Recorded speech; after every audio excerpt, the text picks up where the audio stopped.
Hello ladies and gentlemen, it's the Historical Gamer once again, and today we're going to be looking at part 3 of my After Action Report Let's Play, or whatever the heck you want to call it, of Buzz Aldrin's Space Program Manager, a game that's currently in early access over on Slytherin Limited's website, or on Matrix Games' website. Those are the publishers of this very interesting game, which has changed and transformed multiple times since it originally went on early access, from just including a global space race basically designed for mobile devices, where there's really no race, but you're just kind of racing budget and clock, to a game that includes that, but also NASA and Soviet space race against each other and multiplayer. So that's kind of awesome.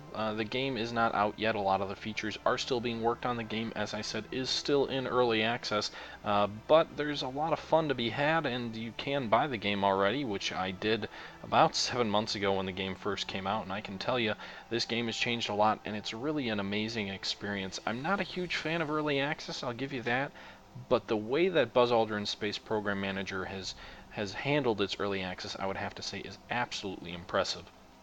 The game launched in a pre-alpha state without a doubt. Well, maybe not pre-alpha, but in an alpha state, or a very, very basic beta state. And the developer's been incredibly receptive to feedback, and some of the changes I mentioned were not planned. They were implemented because basically people who bought the game and were playing the game said, hey, this is what we want. You can't do a space race, you can't do a space game from the 1950s to 1970 without including Russia and the Soviet Union. You can't include all their spacecraft, all the historical spacecraft, and not include a space race between those two countries. And the developer listened, to their credit, and well, we're now playing the game as it's getting closer to development. I'm going to go ahead and save this game here. I don't think I've done that yet, so we'll go ahead and do that. And here we are. It's 1957. It's the winter months of 1957. Last turn we successfully launched our first satellite into space, almost a full 8 months ahead of historical schedule, the Explorer 1 satellite. That satellite is still in space. We did the extended mission, which lasts 3 turns, so we are in the middle of that. And we're preparing, or getting very close here, you can see, to our X15 experimental space plane, where our first astronaut will get launched, I guess, into space. We'll talk about that a little bit more later. We've got some research being done on a Pioneer 4 probe, which is a lunar probe, which would be sent out. I'd love to be doing a little bit more research beyond just that, but you can see here we're in the red. Our budget's in the negative every turn. Fortunately, I'm playing on normal difficulty, which, I'll be honest, is easy difficulty. So we've got a little bit of money to spare here in the bank. So we should be fine money-wise, hopefully, as we go on. So, with that being said, it's really time to end the turn and get into 1958. So, as you can see here, just as in all the other times we ended the turn, you can see the current status of research that's being done on our various programs, which our scientists are assigned to, and the Juno 2 rocket program, the Atlas rocket program, the Pioneer 4 lunar probe, and then the X15 spaceplane, which is getting very close to its maximum reliability level, at which point then we can assign our scientists probably to the Mercury capsule. Would be the next place I'm going to go. But we are in turn 2 of the Explorer 1 extended mission, our first satellite in space. We can go ahead and assign flight controllers again, or we can just resume the mission from where we had left off, and that's what we're going to go ahead and do. We'll just resume the mission, and we can follow it from mission control again, because it's going to be really quick. We'll just see that it's doing experiments in orbit, advanced experiments in orbit, and it was successful. So we gained another 100 prestige there. Great. That goes ahead and ends that. And if you're unfamiliar with the Explorer 1 satellite, it was the first American satellite in space. The Russians actually beat the Americans. I believe they put something up in 57, which is what we did here in this game. But the Russians put the Sputnik satellite into space. Now, the Sputnik satellite was really just a radio device. It was giving out a radio signal. It didn't do much in the way of tests and other things like that. It was really just an object that Russia put up there to say they could put it up there and then freak the heck out of all the Western world. With that being said, the America's first satellite, the Explorer 1, was definitely superior in terms of technological prowess. It actually discovered the Van Allen radiation belts and the Earth's magnetic poles, so it actually had some pretty useful scientific revelations. The Russians did have a similar discovery of these various natural phenomenons, but it was with a later Sputnik satellite. I will be honest, I'm not sure if that Sputnik satellite was launched before or after Explorer 1. I believe the Russians had more than one satellite in space by the time the Americans got there first up into space. But as you can see here, one of our astronauts here has graduated from basic training. We had hired him a few turns ago, and he's now ready to take part in missions. But we don't have any flight controllers available to do anything yet. We're going to have to wait until that Explorer mission is over to do that. The following programs has been opened. The Pioneer 4 we opened, and we got a significant technical discovery which will boost our research by almost 30% over the next 7 years, or 7 seasons that is, so that should help here. You can see we're still in the red, but with that being said, we're good to go ahead and end this turn. We really have nothing to do this turn. We could give our astronauts some advanced training. I'll talk more about that later, but I'm going to avoid that because I think that would take too long. We only have 4 turns left till our next budget review. I want to try and get to 22,500 prestige, but we won't get there if our astronaut can't fly anything. So we'll go ahead and go back to the space complex, and we'll go ahead and end the season without really doing anything. Again, further research on the space plane. The Juno rocket continues getting a little bit better, as well as everything else. Making really good progress on that Pioneer. That's encouraging. So you can see the mission is still in orbit. It's at 89%, and we'll go ahead and finish the mission. We'll follow from mission control one more time. This will just be the last turn for the mission. It's still in orbit. It's at 90% reliability, so it should be successful, and you can see it is. So we earn another 500 prestige, and that program is concluded. So the Explorer 1 extended mission, our first satellite in space, and successful. We successfully studied the Earth's magnetic field, gained some valuable prestige, and are inching closer to that 2,500 prestige goal. We do have one individual, George Mims, who is not happy with his job. You can see his morale is down to 47%. We'll have to take a look into him and see what he's currently doing that he's upset about. I'm not sure what... Well, there he is. He's our specialist in mission operations. He didn't partake in the last mission, and you'll find that your various flight controllers, astronauts, and scientists, if you just leave them idle and you're paying them but they're not doing anything, they tend to get upset and they could potentially retire and leave the program. Managing their morale is important and is much more difficult on higher levels of difficulty in the game. Above 50% is generally good, but this heartbeat symbol represents his morale, and you can see it has fallen below 50%, so that's definitely not a good thing. Fortunately for him, we've got a space plane ready that we're going to do some launches of now. The nice thing with the space plane is it's cheap, and it gets us some prestige, it gets our astronauts some experience, it gets our flight controllers some experience. So we're going to go ahead and launch a space plane mission here. We'll go ahead and start the assembly process, of which there really is none. The space plane is its own self-contained object, so there is only one component. It is 91.78% reliable, and we may gain a little bit more as we get closer to launch here, because when we end the turn we still get more research for this turn, and it's only $715, which with our current budget crunch is important for it to be inexpensive. We need 4 flight controllers. That's an individual who does boosters. We need someone who does trajectory, and we need someone who does the space, what is that even? Space plane systems, so cruise and payloads. And then we need someone as a flight director. So we'll make George Mims, the unhappy guy, we'll make him the flight director, of which he's got pretty low experience. That's not encouraging. I wonder if maybe we can swap him out with Sun Dignity or whatever and see if it's any better here. Well, he's going to be 43% there, so I guess we don't want to do that here. We'll go ahead and assign him, and we'll go ahead and assign our pilot here, Simon Dolzels, and confirm the assignment.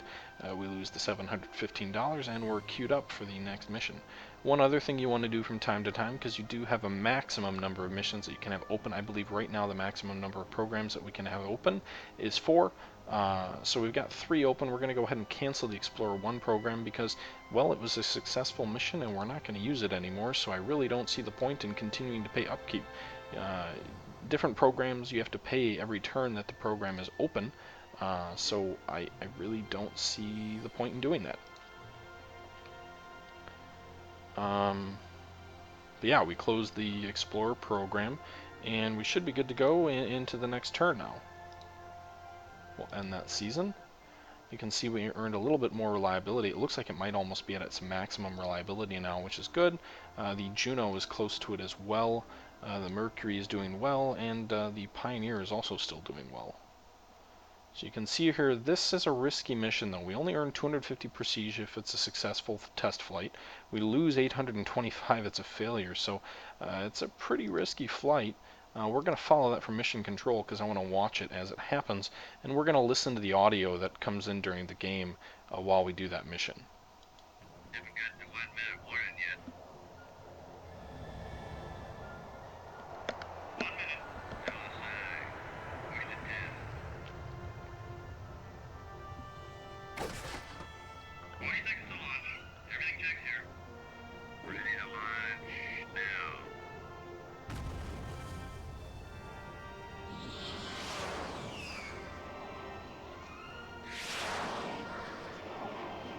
Your position is good. Okay, I know you've done it, so check your flaps and circuit breakers.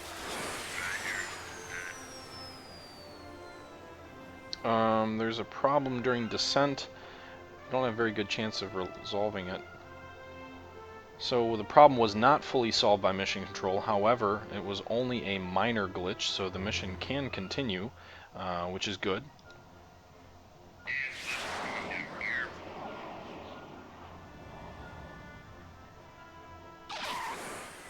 And the mission was a success. It landed successfully. We earned the 250 prestige. There was a minor hiccup, but all in all, things proceeded somewhat routinely. So that was kind of a cool little pop-up that you get when something goes wrong in a mission. You can see here we passed the X15 test flight, and you get a little bit of a mission summary here at the end. We also gained some reliability, which should help on our future missions with the X15. It also helps us inch closer to that prestige goal of 2400. But as I was saying, one of the really cool features of the game, I think, is when you get those pop-ups when there's a problem. It basically tells you, hey, this is going on, and this person from the flight control team is responsible for trying to fix it. Here are the odds you're going to have it fixed. And then you find out what happens. So, you know, it's either successful, a minor glitch doesn't really impact anything, and things can continue. It can fail, which I believe leads to an abort, or there can be a catastrophe, which I think can result in a fatality, which would obviously be really bad, especially considering I only have 1 astronaut right now. A failure or a catastrophe deduct your prestige, a minor glitch or a success do not. And as you can see here, that was a successful mission. The X15 components reached maximum research and development level, and those scientists were freed up here. We also gained a morale boost because of the recent successes, so that's nice. We are 2 turns away from our next budget review. We're just a few points shy of that 2,500 mark that we want to hit our maximum budget, but we're also only $120 away from that maximum budget, so there's not a huge utility in spending more money to get there. But we need to use the X15. We need to get those test missions completed. So what we're going to do is we're going to launch another mission. Now the X-15 has multiple flights. There's the test flight, the experimental flight, and the experimental flight 2. We can't do the experimental flight 2 yet because we have to do the experimental flight 1 first. So we'll schedule another mission here. Hopefully if it's successful, we'll get to our prestige goal to max out our budget. And again, we'll go ahead and assign our various flight controllers to the mission. And you can actually see George Mims, who was upset previously at 47% morale, is now up to 49%. So he's a little bit better, a little bit happier. You can also see these guys gained a little bit of experience. When they participate in missions, flight controllers can gain experience, which allows them to become better flight controllers. And our pilot also gained experience. So we've deducted that. We're at 11,000. Now we do have some idle scientists who are just kind of kicking cans around and not doing much. We probably want to open up another program at this point in time. I'm thinking we'll open up Mercury because that can take a while to research. So we'll go ahead and open up Project Mercury. It isn't cheap. It's $1,300, and there's going to be more monthly costs. You can see almost $200 more per turn, making our finances increasingly in the danger level. But fortunately for us, we're getting very close to the next budget review, which should see an increase in our budget, so we should be fine there. We'll go ahead and choose the R&D components. We've actually already got 2 scientists who are presently working on the Atlas booster. It's up to 72% reliability. We'll kind of leave it there as is. But then we'll go ahead and assign these guys to the Mercury spacecraft. These guys are all coming off of working on the X15, so there are scientists who are particularly skilled in working on crewed spacecraft as opposed to other items, which is why I also chose to open the Mercury, because these guys are going to be more suited to a program like Mercury than something else. And that does it for all those scientists. They are now assigned, and we really don't, again, have anything else to do this turn, so we'll go ahead and end the season and jump into the next experimental flight plane.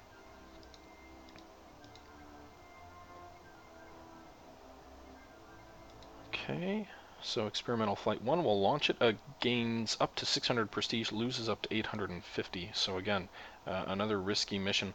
We'll go ahead and follow this one from flight control again and listen to the chatter here.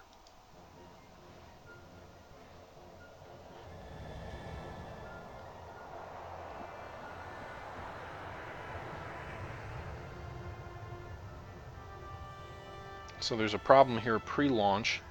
67% chance of success.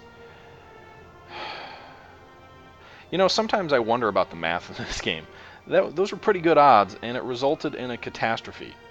So I don't know what, you know, I feel like the odds for a catastrophe should be higher during certain periods of time, not pre-launch. Pre-launch, the X-15 is not yet off the wing of the aircraft. What, did the B-52's wing just fall off?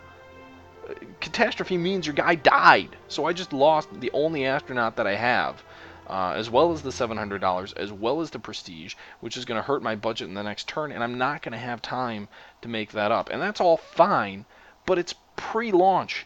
The plane is just gaining altitude. You're telling me someone couldn't bail out and get out of the damn thing? Anyway, so we lose 2% on the X-15 there. We lose our only astronaut who was killed during that mission. And, yeah, it's a mission failure. So, that sucks. And I don't have another astronaut with which to launch a mission. It's going to take a couple turns to hire someone new. I'm not sure what we really want to go with. I guess we'll go...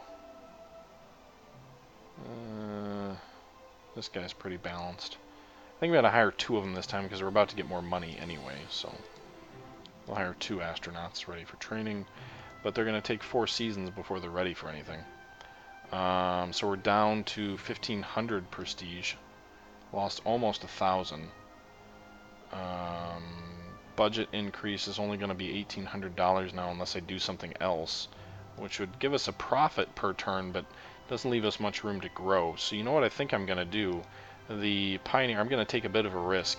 The Pioneer Space Pro lunar flyby is up to about 80% in terms of its reliability right now, and the Juno is up over 90 because we already researched that. So I'm going to schedule, and I can't do that because I don't have enough flight controllers. Well, so much for that one.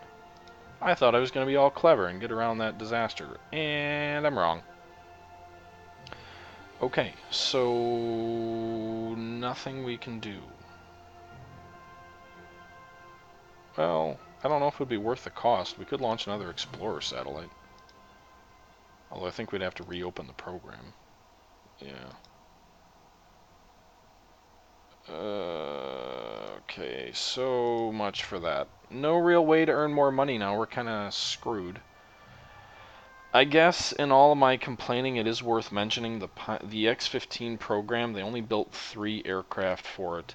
And there was an incident in November of 1967 when an Air Force test pilot, obviously 10 years from now, when an Air Force test pilot, his name was Michael J. Adams, was killed In the 191st flight of the X-15, the X-15 entered a hypersonic, which basically means it was going incredibly fast, spin while it was descending, and then oscillated, which means it was vibrating very violently as the aerodynamic force increased after it was basically getting into thicker atmosphere as the altitude decreased, and the plane essentially broke up in the middle of the air and kind of spread debris over something like 150 miles, and unfortunately he was killed.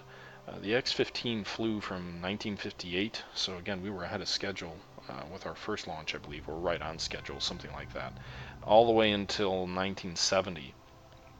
And um, it was a phenomenal aircraft, testing aircraft. It was used for a lot of different speed tests and altitude tests. Actually, despite the fact that it wasn't a rocket initially, there were some plans to put the X-15 on top of a rocket and use that as a launch vehicle into space.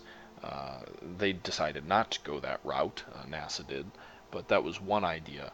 And NASA actually awards anyone who flies over 50 miles into the atmosphere, or about 80 kilometers up, a astronaut pin or ribbon or whatever they get, basically saying you're an astronaut, you made it into space.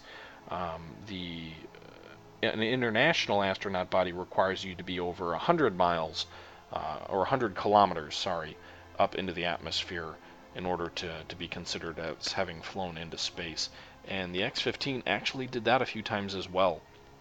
Normally it only made it up to about 50 miles into space, anywhere between 50 and 58 miles, but there were a few times where it did make it even higher.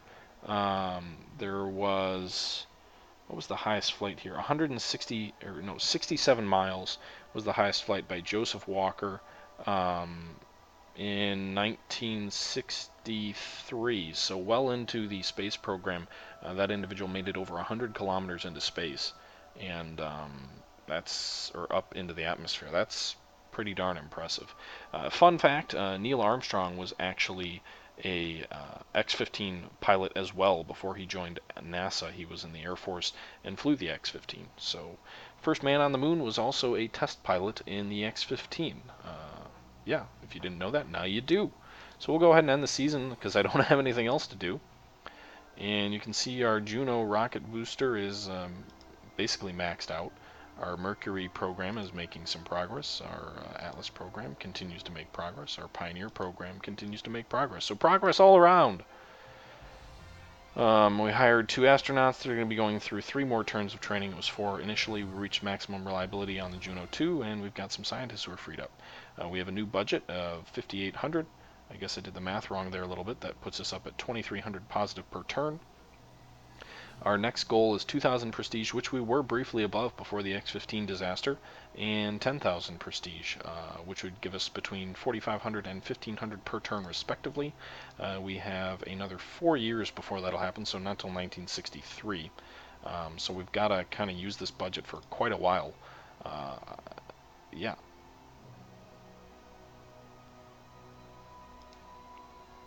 So we've got some scientists freed up by the Juno booster meeting its maximum reliability level.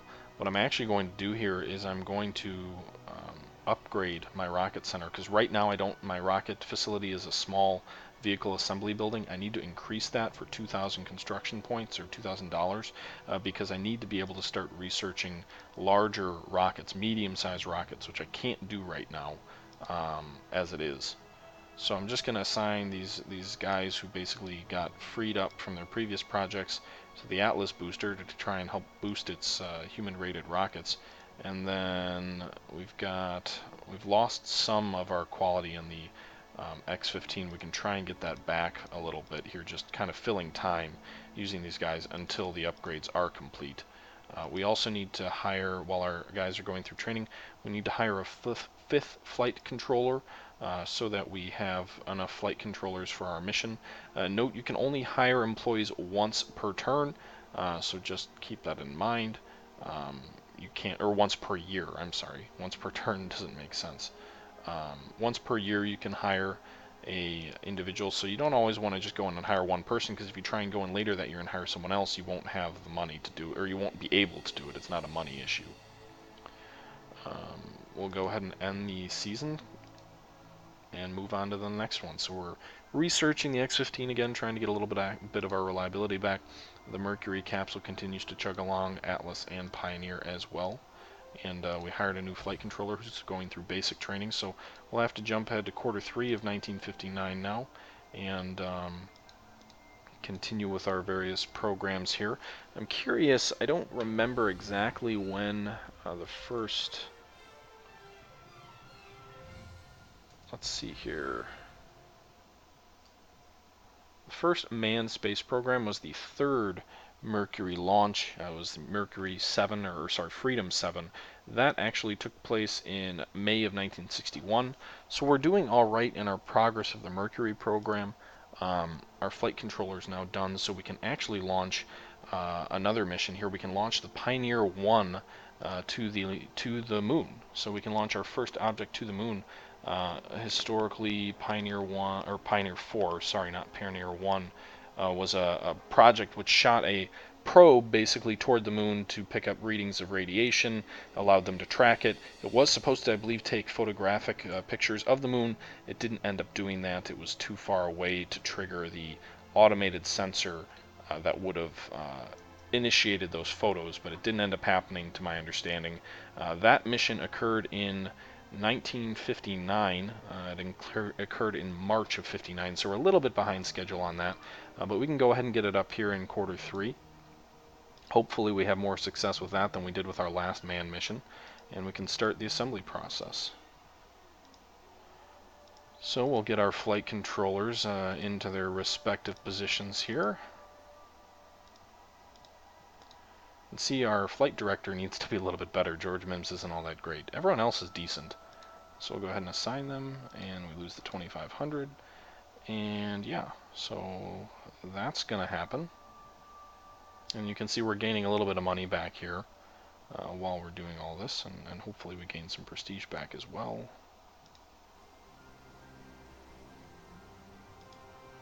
So that about does it for this turn. We don't have a museum yet. I don't know what that means. It cannot be constructed as it has not been implemented yet. I don't know what that means, but okay. Maybe the feature hasn't been implemented in the game? I'm just talking about the museum over here.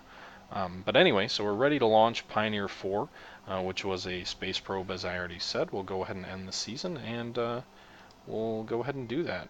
We're still getting a little bit of our reliability back on that. Mercury's probably getting pretty darn close to being ready for at least a test launch with no one in it. And 87% for the Pioneer spacecraft, so looks pretty good. We'll go ahead and watch this run from Mission Control, and we're good to go. Let's go ahead and launch it. We're using the Juno 2 booster that we used to get the Explorer into Earth, so orbit. So it's the second launch of the Juno 2. 12, 11, 10, 9. We have ignition sequence start. The engines are on. 4, 3, 2, 1, 0. We have commit. We have liftoff.